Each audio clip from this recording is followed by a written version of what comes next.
안녕하십니까. 세부 71번째 시간입니다. 이번 시간에는 비주얼 워드의 첫 번째 시간으로서 패턴 바인딩에 대해서 살펴보도록 하겠습니다. 그럼 먼저 바인딩이라는 게 뭔가를 이제 알아봐야 되는데, 이 바인딩이라는 거는 전에도 말씀드렸지만 그 인수분해의 반대입니다. 그래서 인수분해라는 거는 이제 그 물체를 인식하기 위해서 물체들을 이제 그 파트별로 조각조각 이제 분해를 하는 거를 인수분해라고 말씀을 드렸죠. 그래서 이거 이제 반대의 작용이 이제 바인딩인데, 바인딩의 이제 순서는 처음에 이제 0차원, 1차원, 2차원, 3차원 순으로 이제 차원별로 이루어진다고 전에 이제 말씀을 드렸어요. 그래서 0차원인 경우는 0차원에는 갱글리언 셀이 이제 0차원을 담당을 하죠. 그래서 갱글리언 셀은 이제 점별로 이제 그 픽셀별로 이게 이제 밝으냐 어두냐 이거를 따지는 건데, 전에도 이제 말씀드렸지만 이제 밝은 부분하고 이제 어두운 부분 점별로 그걸 이제 나누고, 이게 심플 셀로 넘어오면은 그 갱글리언 셀 값을 이용해서 이 심플 셀들은 이제 그 라인과 그 다음에 면을 추출을 합니다. 라인에서는 이제 두께하고 길이를 이제 추출을 하게 되지요. 그래서 그 심플 셀 값들을 이제 결과로 해서 다시 이제 하이퍼 컴플렉스 셀이 이제 동작을 하는데, 하이퍼 컴플렉스 셀은 주로 이제 그 같은 속도가, 즉 그 움직임이 같은 그러한 어떤 그 이 심플 셀들을 엮어서 그걸 하나의 이제 면으로 합친다고 말씀을 드렸습니다. 그래서 이게 3차원으로 넘어오면은 이렇게 코너하고 이제 그 에지, 그 다음에 이제 그라디안트 이런 것들이 이제 음과 양이죠. 음과 영이 이제 합쳐져서 이제 이 3차원 물체를 이루게 됩니다. 왜냐하면은 3차원 물체는 이제 이 부피가 있기 때문에 이제 이 조명에 의해서 음과 양이 이제 발생이 돼서 이제 3차원 물체에서부터는 이렇게 음양이 나타내고, 그거를 이제 페어로 엮으면서 이제 물체 인식이 이루어지는 것이죠. 그러면 이제 해상도를 보면은, 해상도는 이제 그 전에도 계속 말씀드렸지만 망막 주변으로 갈수록 이제 흐려집니다. 이제 이러한 그림을 보면은 이제 눈에서는 이제 이런 식으로 이제 보이게 되는데, 이거의 이유는 뭐냐면은 망막의 주변에 초점 부분에서는 굉장한 이 리셉터죠. 이제 반응체들이 굉장히 많이 모여 있는 반면에 바깥쪽으로 그러니까 주변부로 갈수록은 이제 이 리셉터들이 이제 굉장히 적기 때문에 이러한 그 해상도와의 차이가 나는 거죠. 이건 숱하게 말씀드렸어요. 그래서 이거를 이제 나눌 때 하이 옥타브하고 미들 옥타브, 이제 뭐 로우 옥타브로 나누는데, 이거를 뭐 세 개로 나눌 수도 있고 네 개로 나눌 수도 있고, 이거는 좀 나눈 사람에 따라서 좀 다르게 됩니다. 그래서 이제 로우 옥타브를 살펴보면, 로우 옥타브는 이제 먼 거리에서의 해상도와 같죠. 그러니까 망막에서는 가운데 부분이 해상도가 높고 주변이 이제 해상도가 낮은데, 그거를 이제 거리로 살펴보면은 그 거리가 멀면 멀수록 이제 해상도가 낮아지겠죠. 그래서 그 망막 주변에서의 어떤 그런 해상도가 낮은 거는 먼 거리에서 보는 해상도와 같다라고 이제 말씀을 드릴 수가 있어요. 그런데 우리가 이제 이 분석을 하기 위해서는 이런 식으로 옥타브를 나누어서 이제 점점 크기를 줄여 나가서 이제 가까이서 본 이미지하고 멀리서 본 이미지를 이렇게 다 만들어내야 됩니다. 그래서 왜냐하면은 물체를 가까이서 볼 수도 있고 멀리서 볼 수도 있기 때문에 이런 거를 만들어내야 되는데, 그렇게 이미지를 줄여 나가는 데 있어서 문제가 되는 게 이제 페이즈 문제가 생깁니다. 그래서 페이즈 문제라는 거는 뭐냐 하면은, 물체를 이제 이 물체를 거리가 멀어지면 물체가 작아지죠. 근데 물체가 작아진다는 거는 다시 말씀드리면은 양자화하는 픽셀 크기가 커진다고 볼 수가 있어요. 이런 식으로. 그래서 더 먼 거리에 있는 거는 더 이러한 픽셀의 이제 그 크기가 더 커지겠죠. 그런데 픽셀의 크기가 커지면 커질수록 이제 뭐가 되냐면은, 이거 호랑이를 보면 이게 얼굴 쪽을 잡을 수도 있고 그 다음에 몸통을 잡을 수도 있고, 즉 호랑이의 어떤 부분에다가 포커스를 맞추느냐에 따라서 그게 이제 나오는 어떤 그런 약간의 이 픽셀 값들이 다를 수가 있어요. 그래서 그거를 이제 페이즈 문제라고 하는데, 이제 그런 문제가 이제 생깁니다. 무조건 이제 이게 앞쪽만 잡을 수도 없고, 무조건 중간 쪽만 잡을 수도 없어요. 그래서 이제 세부에서 이 문제들을 해결하기 위해서 이제 생각해낸 것이 뭐냐면은, 뭐 사이즈를 반으로 줄일 때 이제 4개 페이지가 생기죠. 4개 페이지의 평균을 구합니다. 즉 예를 들어서 이게 하나의 하이 옥타브인 경우에는 이제 이런 식으로 크기가 큰 화면이 이렇게 되는데, 그거를 이게 사각형 하나가 이제 전부 하나의 픽셀 값이라고 생각을 해보죠. 그러면 픽셀 값을 반으로 줄이면 4개가 이제 하나의 픽셀로 바뀌는 거예요. 그러니까 그러니까 4분의 1로 줄죠. 이제 미드로 옥타브가 이제 낮아질수록. 그래서 그거를 이제 할 때 이게 4개가 하나로 주니까 요 4개의 각각의 페이지가 달라요. 그래서 요 첫 번째, 두 번째, 세 번째, 네 번째를 전부 이렇게 좀 확대해서 이렇게 그려보면은 크기는 반으로 줄지만 여기서 보면은 이제 좀 뭐죠? 이제 픽셀 값들이 좀 달라져요. 여기 부분하고 여기 픽셀이 달라지죠. 그러니까 첫 번째에서 구한 어떤 그러한 페이즈 1에서 구한 이 픽셀 값하고 페이즈 2에서 구한 어떤 픽셀 값이 달라져요. 이런 게 달라져요. 여기서도 보면은 이런 것들이 이제 달라지죠. 이러한 달라지는 것들을 한꺼번에 이제 평균적으로 처리하기 위해서 이렇게 1, 2, 3, 4의 페이지가 다른 1, 2, 3, 4의 평균을 구해서 이런 식으로 낮은 옥타브의 값을 만들어냅니다. 그래서 이렇게 4개의 평균을 구하면은 이렇게 큰 사이즈가 이제 이렇게 작은 크기로 바뀌는 거죠. 그래서 이제 4분의 1 크기로 된 요거는 뭐냐 하면은 이제 우리가 거리를 점점 멀리 가면서 요 그림이, 그러니까 요 물체가 정확하게 반 정도로 줄어드는 거리에서 본 어떤 그러한 화면이라고 볼 수가 있어요. 그런데 우리가 이제 또 하나 생각해야 될 거는 뭐냐 하면은 이제 우리가 평소에 이제 인식하지 않고 있는 건데, 기억에 저장되는 것은 하이 옥타브 뿐이에요. 그러니까 우리가 어떠한 어떤 상황에서 어떤 한 부분에 이제 초점을 맞추죠. 이제 책을 읽을 때도 마찬가지로 왼쪽에서 오른쪽으로 쭉 이제 스펠링 하나하나씩 읽어갑니다. 그러면 옆쪽에 있는 우리가 초점을 맞춘 부분의 주변 부분에 있는 부분은 사실은 보면 우리가 신경을 어텐션을 주지를 못해요. 그러니까 신경을 못 쓰는 거죠. 그래서 그 신경을 못 쓰는 어떤 그러한 부분에 대해서는 우리가 어떤 기억 쪽에서 기억하는 부분에서 메커니즘이 동작을 하지 않고, 그렇지 않고 이제 중간 여기 우리가 초점에 맞춘 부분에 대해서만 우리가 분석을 하고 인수분해를 하고 어떤 알파벳들 값을 다 나눈 다음에 그거를 이제 인식을 해서 기억에 저장을 하게 되는 거예요. 그러면 그 초점에 맞춰지지 않은 나머지 부분들은 어떻게 하느냐? 이건 전에도 말씀드렸듯이 사케드라는 메커니즘을 통해서 이제 행해집니다. 그러니까 요거를 먼저 보고 그 다음에 요거 보고 이런 식으로 눈알이 계속 팽글팽글 돌아가면서 모든 거를 이제 인식을 하기 때문에 이 전체에 대한 어떤 그러한 그림의 어떤 전체적인 어떤 왁구를 잡을 수가 있는 거죠. 그래서 이게 이제 이러한 어떤 이러한 장미가 여성에 있는 그림이 일에 대해서는 보면은 우리가 이제 이 하나의 장미송이에 대해서 이제 초점을 맞춰 볼 수 있겠지만, 우리가 이제 크게 좀 가까이 가서 큰 장미 한 송이를 이제 크게 본다 이거죠. 그런 경우에는 이렇게 커진 경우에 있어서는 우리가 장미 한 송이를 전체를 전부 이제 포커스를 맞출 수가 없어요. 그래서 한 송이 내에서도 전부 이런 식으로 이제 여러 주변을 장미의 이제 여러 가지 부분을 이제 옮겨 다니면서 이런 식으로 이제 포커스를 맞추고 그 다음에 이거를 분석을 해서 그 어떠한 전체적인 모양을 이제 한꺼번에 조합을 해서 우리가 기억을 하게 되는 것이죠.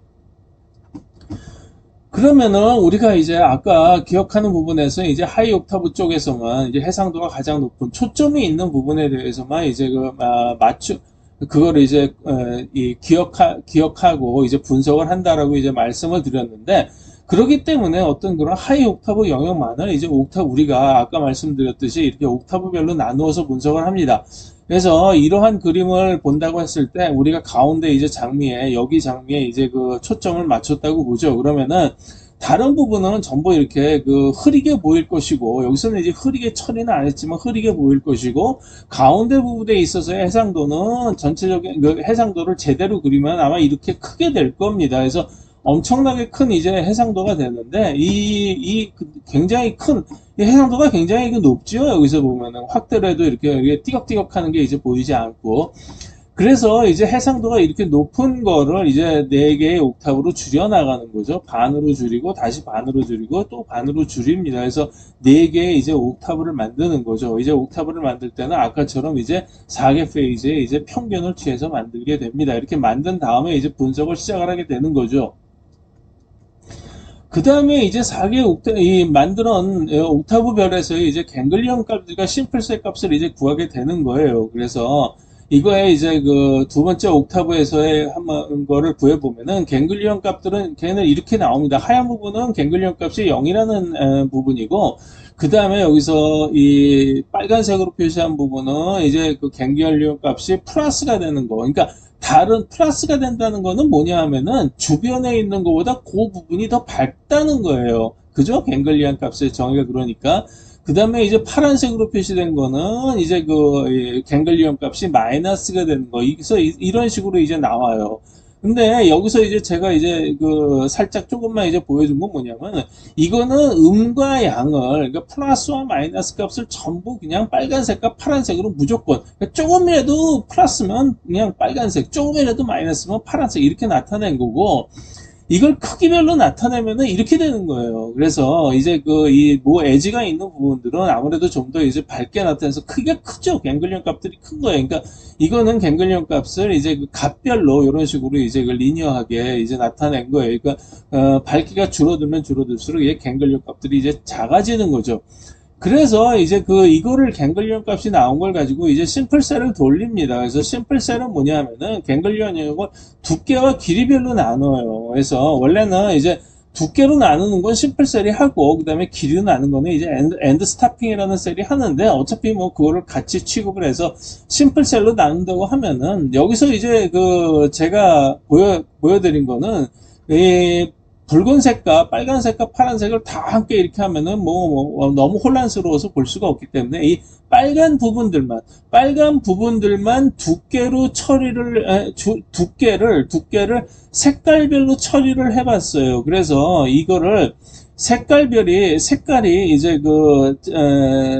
이제 두께가 가는 거는 오렌지서부터 시작을 해요. 그러니까 두께가 이제 큰 거는 그레이서부터 쭉 해서 이제 점점 밝은 쪽으로 바이올렛을 통해서 그린, 골드 브라운, 오렌지가 제일 이제 두께가 얇은 거죠. 그래서 요 오렌지라는 거는 이제 두께가 1픽셀 단위로 되는 거예요. 그래서 이런 식으로 이제 표시를 해봤는데, 이제 심플셀을 하면은 이런 식의 이제 형태가 나오게 되는 거예요. 그러니까 두뇌에서 이제 이런 식의 작용이 되는, 이런 식으로 나온다는 거를 보여드리기 위해서 제가 이런 식으로 따로 프로그램을 짜서 이제 보여드리는 겁니다. 이게 이런 식으로 구하지는, 이런 세브에서 알고리즘은 전에도 계속 말씀드렸지만 이런 식으로 구하지는 않아요. 근데 어쨌든 여기서 보면은 이제 보라색이 이제 점점 커지죠. 그렇죠. 그 다음에 이제 그레이색으로 가면은 더 커지게 되는 거예요. 그 다음에 이제 점점 폭이 줄면은 이게 그린색으로 바뀌었다가,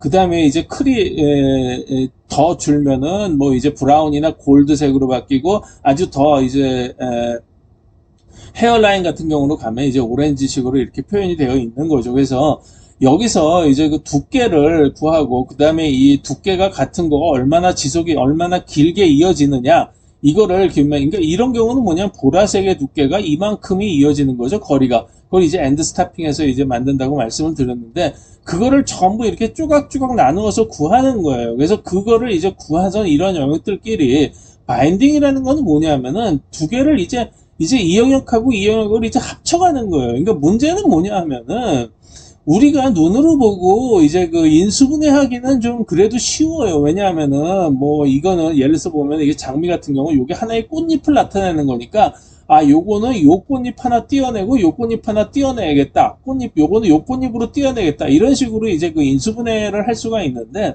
사실 이제 밑에서부터 올라가는 바인딩은 저 위에 올라가서 어떤 모양이 되리라라는 거를 아래쪽에서는 예측할 수가 없기 때문에 어떤 거를 이제 그 바인딩을 해야 되는가, 두 개를 영역을 합쳐야 되는가, 이게 굉장히 망설여지는 거죠. 그래서 사실 여기하고 이거를, 이 하늘색하고, 이게 오른쪽에 보라색을 이제를 바인딩을 할 수도 있지만, 어떻게 보면은 여기하고 위쪽하고 아래쪽을 바인딩할 수도 있는 거거든요. 밑에서는 알 수가 없어요. 그렇기 때문에, 우리가 굉장히 어떤 그러한 바인딩 해본 어떤 그러한 그 경험을 통해서 이제 그러한 법칙을 이제 만들어 나가야지 되는 거죠.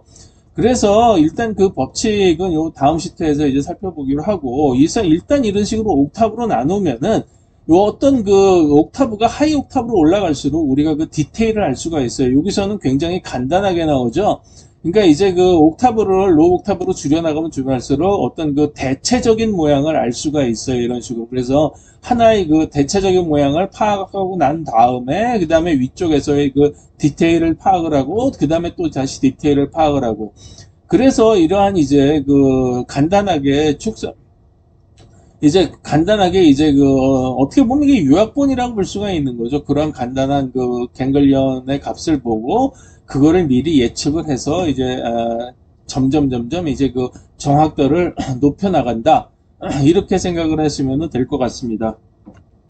그러면 이 시트를 살펴보기 전에 아까 이제 바인딩 문제를 해결을 하고 이제 설명을 드리도록 하죠. 그래서 바인딩의 순서를 여기 밑에 적어놨는데 바인딩은 뭐냐면 우리가 지금 보면 이런 식으로 이제 긴 어떤 그런 선에 해당되는, 그러니까 폭이 거의 비슷하면서 이제 길이가 긴 거죠. 이걸 이제 선인데, 보면은 이 자연의 법칙상에서 가만히 보면은 선끼리 쭉 이어져 나가는, 이런 식으로 선끼리 쭉 이어져 나가는 경향이 있어요. 그래서 그 게슈탈트 법칙에서도 그렇게 얘기를 했지만 그러면 왜 그러면은 선끼리 이어야지 되느냐 어떤 그러한 법칙이 어떻게 정해졌느냐라는 거는 자연적으로 그러한 것들이 많더라라는 경험상에서 얻어진 법칙이고 그 경험에 의해서 그 심플셀에서 얻은 그 값들 중에서 선끼리 미리 합치고 그 다음에 면은 면끼리 이런 거는 이제 그 면이라고 할 수가 있죠. 왜냐하면 두께에 비해서 길이가 길지 않거든요. 그러니까 그러니까 선은 방향만 중요해요. 폭이 거의 일정하기 때문에. 그러니까 어느 쪽으로 어떤 식으로 굽었느냐, 이거가 중요시 봐야 되는 거고, 면은 그 면의 생김새를 봐야지 돼요. 뭐 육각형이냐, 뭐 사각형이냐, 이런 거가 이제 면이 중요하게 돼요. 그래서 어차피 가장 심플셀이 끝난 다음에 이제 해야 되는 일들은 선은 선끼리 면은 면끼리 일단 바인딩을 해서 나가야지 됩니다. 그러면 이게 하나가 쭉 이어지고 그 다음에 이러한 이게 선이 가는 선이 또 이어지고 이런 가는 선이 이제 이어지는 거죠. 요 가는 선들은 보면 이제 장미에서 장미꽃들의 이제 밝은 부분들이 이제 나타나게 되는 거예요. 그래서 그 밝은 부분은 밝은 부분들끼리 쭉 있고 이제 어두운 부분은 어두운 부분이 있는 건데 이제 하이퍼 컴플렉스 셀에서는 이제 속도가 같은 거. 그러니까 그 다음에 이제 같은 속도끼리 바인딩 하는 거예요. 이거는 정지된 꽃이기 때문에 속도가 없죠. 근데 이제 같은 속도로 같이 움직인다는 거는 뭐냐면은 그거는 이제 하나의 그 리지드 바디지 고체가라고 볼 수가 있는 거기 때문에 붙어 있는 거죠. 붙어 있는 그 어떤 형태이기 때문에 그거는 같이 묶어야지 되는 거예요. 전에도 말씀드렸는데 그래서 같은 속도끼리 바인딩을 한 다음에 그 다음에 이제 지금 여기서 만들었듯이 여기는 이제 빨간 데는 양 부분이고 이제 그 파란 부분은 이제 음 부분이기 때문에 빛이라는 게 있으면 항상 밝은 부분이 있고 어두운 부분이 있게 돼요. 즉 음양이 페어로 존재를 하게 됩니다. 그래서 그게 이제 음양 페어들끼리 바인딩을 해 나가는 거예요. 근데 어느 쪽이, 여기 이제 밝은 쪽이 있으면은, 이제 그러면 여기도 어둡고, 여기도 어두운데, 위쪽으로 바인딩 할 거냐, 아래쪽으로 바인딩 할 거냐, 그거는 이제 두 가지를 봐야 되는데, 빛이 어느 쪽에서 오는가를 학습을 해야 돼요. 그래서 빛이 오는 방향 쪽으로 봐서, 이제 빛이 위쪽에서 오면은, 그러니까 아래쪽이 이제 어두워지기 때문에 여기를 바인딩을 해야 되는 거고, 그 다음에 이게 바인딩 할 때 어떤 그 이런 모양이 내 딕셔너리에 있느냐 이거를 봐야 돼요. 그래서 이런 모양이 이제 꽃잎과 같은 이런 모양이 있다 그러면 역시 이제 아래쪽으로 바인딩 하는 게 확률이 높겠죠. 그런데 이제 이런 식으로 이제 뇌에서는 이런 식으로 이제 이런 식으로 이루어지는데 이제 세부 알고리즘에서는 전에도 말씀드렸듯이 어떤 그 계산을 통해서 즉 CPU를 통해서 이제 계산을 해서 인식을 하는 과정이기 때문에 어떤 세선화를 통하면 이제 심플셋 값을 편하게 얻을 수가 있습니다. 그래서 이 세선화는 전에도 말씀드렸듯이 등고선 방법으로 이렇게 쭉 구하죠. 그래서 구하다 보면은 이게 이제 폭이 길면 길수록, 폭이 크면 클수록, 즉, 사이가 이제 큰 거죠. 사이가 이제 넓으면 넓을수록 좀 더 이제 진한 색깔로, 아까처럼 진한 색깔로 가게 돼 있어요. 그렇게 만들어 놨어요. 그래서 이 표를 보시면은 이제 좀 더 진한 색깔로 가면은 이게 폭이 이제 이게 커지는 거죠. 이렇게 폭이 커지는 거를 이런 식으로 이제 세선화를 통해서, 즉, 스켈레토나이제이션을 얻으면은 그거를 이제 이런 식으로 이제 구할 수가 있기 때문에 거의 심플셀을 얻을 수 있는, 심플셀 값의 결과를 얻을 수 있는 어떤 그러한 결과가 됩니다. 그래서 이런 식으로 이제 결과를 얻어서 이제 선은 선끼리, 면은 면끼리 이어가고, 이제 그 다음에 이제 속도가 있으면 같은 거를 바인딩하고, 이제 페어들끼리 바인딩하는 이런 식으로 이제 바인딩 해나가는 거를 앞으로 쭉 이제 예제별로 찾아서 말씀을 드리려고 합니다. 지금까지 경청해 주셔서 감사합니다.